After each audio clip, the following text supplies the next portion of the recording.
శ్రీమాత్రే నమః. అందరికీ నమస్కారం అండి. కార్తీక మాసంలో దీపానికి ఎంత విశిష్టత ఉందో మాఘమాసంలో చేసే స్నానానికి దానానికి కూడా అంతే విశిష్టత అయితే ఉందండి. ఈ మాసంలోని ప్రతిరోజును పవిత్రమైన రోజుగా భావిస్తాము. ఇంకా ఈ మాసంలో వచ్చే ముఖ్యమైన రోజుల్లో ఒకటి మాఘ పూర్ణిమ అండి. దీన్ని మహామాఘి అని కూడా పిలుస్తారు. ఈ రోజును వ్యాస పూర్ణిమ అని కూడా పిలుస్తారండి.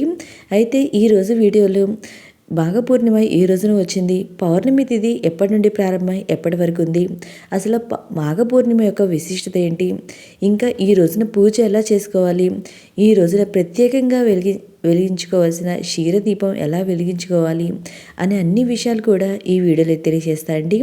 ఈ వీడియోని ఎక్కడ స్కిప్ చేయకుండా చివరి దాకా చూడండి. పూర్తి ఇన్ఫర్మేషన్ అయితే ఉంటుంది. అన్ని పౌర్ణమిల కంటే ఈ పౌర్ణమికి ఎంతో ప్రాధాన్యత అయితే ఉందండి. మన పురాణాల ప్రకారం మాఘమాసంలో దేవతలు తమ సర్వశక్తులు తేజస్సును గంగాజలంలో ఉంచుతారు.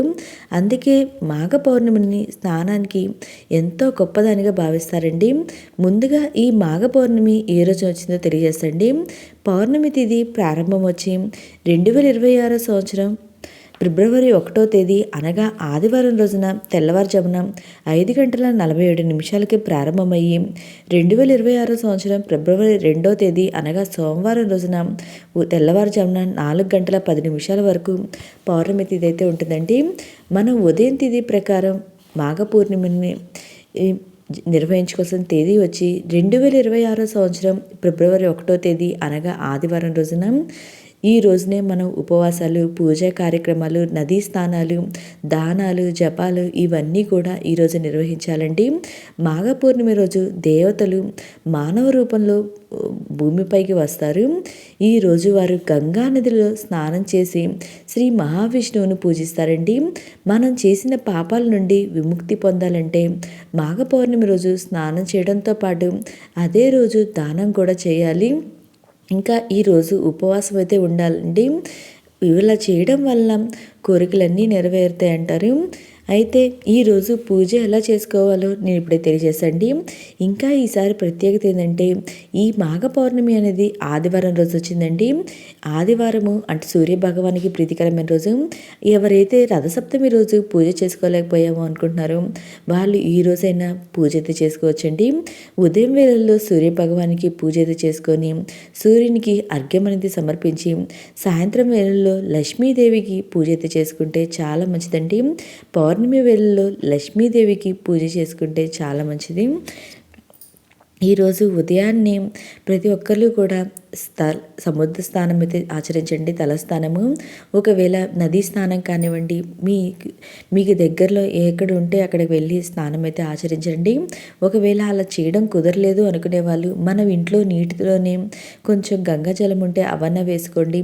లేకపోతే ఇంట్లో బకెట్లో మామూలుగా స్నానం అయితే బకెట్లో వాటర్తో మామూలు స్నానం అయితే ఆచరించి గంగా అని 3 సార్లు అనుకున్నా చాలండి. ఆ గంగా నదిలో స్నానం చేసిన పుణ్యఫలం అయితే వస్తుంది. ఈ విధంగా ఇంట్లోనే తెల్లవారుజామున స్నానం చేసి తర్వాత సూర్యునికి అర్ఘ్యం అయితే సమర్పించండి. సూర్య భగవానికి పూజ అయితే చేసుకోండి. ఒకవేళ రథసప్తమి రోజు చేసుకోలేని వాళ్ళు ఈరోజు అయితే పూజ చేసుకోండి. ఇంకా ఈ రోజంతా ఉపవాసం ఉండి సాయంత్రంలో లక్ష్మీదేవికి పూజ అయితే చేసుకోండి. ఈ పౌర్ణమి రోజు లక్ష్మీదేవికి విశేషంగా పూజ చేసుకుంటే చాలా మంచిదండి. మీ దగ్గర లక్ష్మీనారాయణుల ఫోటో ఉంటే అదైనా పెట్టుకుని పూజ చేసుకోవచ్చు, లేదా లక్ష్మీదేవికైనా పూజ అయితే చేసుకోవచ్చండి.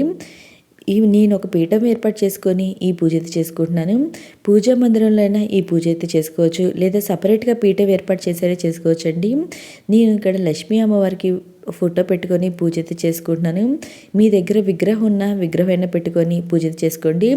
చాలామంది ఇంకా పౌర్ణమి వేళల్లో సత్యనారాయణ స్వామి వ్రతం అయితే ఆచరిస్తారండి.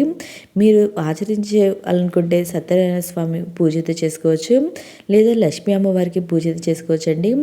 మన అమ్మవారికి చక్కగా పసుపు మీకున్న పూలతో చక్కగా అలంకరణ అయితే చేసుకోండి. ఇక్కడ నా దగ్గర ఉన్న పుష్పాలతోనే అమ్మవారిని చక్కగా అలంకరణ అయితే చేసుకున్నాండి. ఇంకా ముందుగా మనం గణపతికి పూజ అయితే చేసుకోవాలండి. దీపం వెలిగించుకున్న తర్వాత గణపతికి పూజ అయితే చేసుకోవాలి. గణపతికి ధూపం దీపం నైవేద్యం సమర్పించి కర్పూర హారతి అయితే ఇవ్వాలి. ఆ తర్వాత మనం లక్ష్మీ అమ్మవారికి పూజ అయితే చేసుకోవాలండి. నేను ఇక్కడ నా దగ్గర కామాక్షి అమ్మవారి దీపం ఉంటే అది కూడా పెట్టుకున్నాను. మీ దగ్గర ఉంటే పెట్టుకోండి, లేకపోతే అమ్మవారి చిత్రపటం పెట్టుకుని పూజ అయితే చేసుకోవచ్చు. అమ్మవారి అష్టోత్తరం చదువుకుంటా అమ్మవారికి కుంకుమతో కానివ్వండి, పూలతో కానివ్వండి, మీ దగ్గర అక్షింతలతో కానివ్వండి అమ్మవారికి అర్చిస్తా పూజ అయితే చేసుకోండి. ఇంకా మీ దగ్గర ఏమన్నా మంగళకరమైన వస్తువులు ఉంటే అవి కూడా పూజలో పెట్టుకోండి. ఇంకా ఈ పౌర్ణమి రోజులో అమ్మవారికి ప్రత్యేకంగా క్షీరదీపాన్ని అయితే వెలిగిస్తే చాలా మంచిదండి.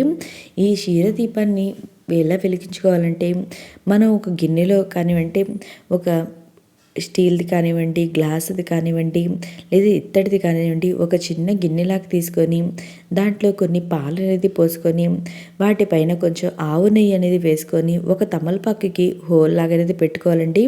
పెట్టుకొని దాంట్లో 2 ఒత్తులు కలిపి ఒక ఒత్తిగా చేసి ఆ హోల్లో పెట్టి మనం పెట్టుకున్న ఆ పాలపైన ఈ తమలపాకు అనేది పెట్టుకోవాలండి.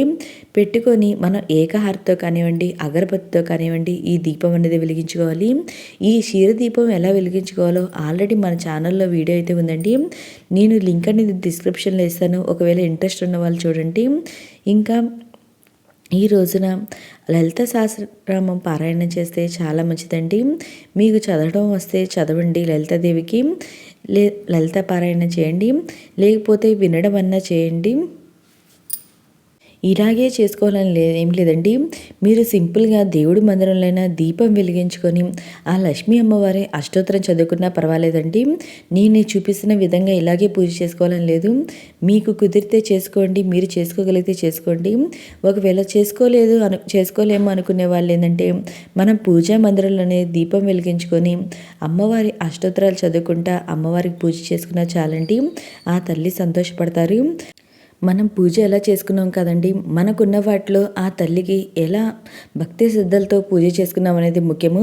మీకున్న వాటిలో మీ దగ్గర ఉన్న వాటితో మీరు చేసుకోగలిగిన వాటితోనే చక్కగా ఆ లక్ష్మీ అమ్మవారికి పూజ అయితే చేసుకోండి. ఈ పౌర్ణమి వేళ చాలా మంచిది ఆ తల్లికి పూజ అయితే చేసుకుంటే. ఈ మాఘ పౌర్ణమి రోజున నదీ స్నానం ఆచరిస్తే పాపాలన్నీ తొలగిపోతాయని స్కంద పురాణంలో అయితే ఉందండి. ఈ రోజున చేసే స్నానం, దానం, జపం అన్నీ కూడా విశేషమైన ఫలితాలు ఇస్తాయని మన నమ్మకం అండి. ఇంకా ఈ మాఘ పూర్ణిమ రోజున ఇంటిని శుభ్రంగా అయితే ఉంచాలండి. ఇంకా ఈ రోజున నల్లటి వస్త్రాలు అనేది ధరించకూడదు. ఈరోజు అమ్మవారికి పూజ అంతా చేసుకున్న తర్వాత అమ్మవారికి నైవేద్యంగా పాలతో బెల్లంతో చేసిన ఏదన్నా నైవేద్యం అయితే సమర్పించండి. ఈ విధంగా మనం మాఘ పూర్ణిమ రోజు లక్ష్మీ అమ్మవారికి పూజ చేసుకోవాలి. సాయంత్రం వేళల్లో, ఉదయం వేళల్లో మీరు విష్ణుమూర్తికి, సూర్య భగవానుడికి పూజ చేసుకోండి. సాయంత్రం వేళలో లక్ష్మీ అమ్మవారికి పూజ చేసుకోవాలి. ఇంకా మీకు ఏమన్నా సందేహాలు ఉంటే ఈ మాఘ పౌర్ణమికి సంబంధించి నా కమెంట్ బాక్స్లో కమెంట్ పెట్టండి, ప్రతి ఒక్కరికి రిప్లై ఇస్తాను. మీకు ఈ వీడియో నచ్చినట్లయితే లైక్ చేయండి, మీ ఫ్రెండ్స్ అండ్ ఫ్యామిలీ మెంబర్కి షేర్ చేయండి. ఓకే అండి, థ్యాంక్ యూ ఫర్ వాచింగ్.